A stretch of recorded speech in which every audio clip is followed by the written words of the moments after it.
What would you say is your favorite Monster Garage creation?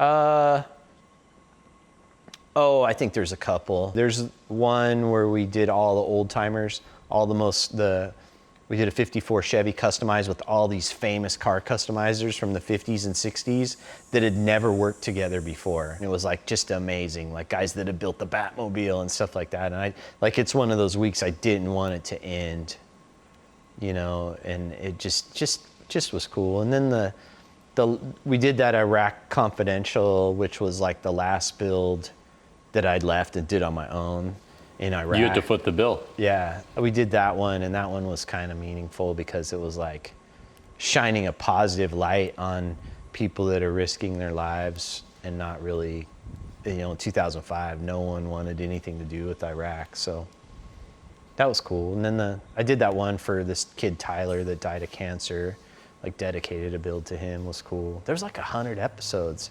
There's a lot of good ones in there. I forget about some of the ones we did, so. What would you say is the most satisfying experience you've had?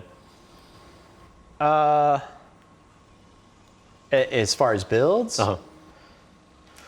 the flying car was pretty cool, That was cool because it was on 60 Minutes. That was pretty cool, and like, I think it was Walter Cronkite said my name introducing the segment. That was pretty cool. Right. Like, that was like, oh, I knew that was cool then.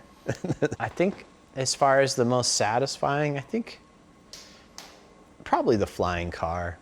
Probably the hardest build to do in 5 days and pull it off. And I don't know, it was a challenge for me, They're talking about bringing it back. They've been wanting to. I know Beers actually talked to a friend of mine yesterday. Actually, my father-in-law, I talked to him, saw him at some restaurant, and they're working on bringing it back, so. With you involved? They can't do it without me. So what Like, they've already tried like 3 or 4 times. It doesn't work. No one's gonna crack the whip like me. So what's your interest level in doing that? I think it'd be cool, it was a fun show, and it was like, it's gonna be anything else I ever do on TV, that's the yardstick, which is compared Right. with, and I'm never gonna do some lesser Monster Garage show and like, oh, it's like Master Garage or something, Right. It's like, and it kind of, I don't know, I think we could start doing it and start airing it right away. And I think so many kids and so many careers and so much inspiration has came from people out of that silly show that I think its timing is even better now. For more clips from this interview, visit GrahamBensinger.com.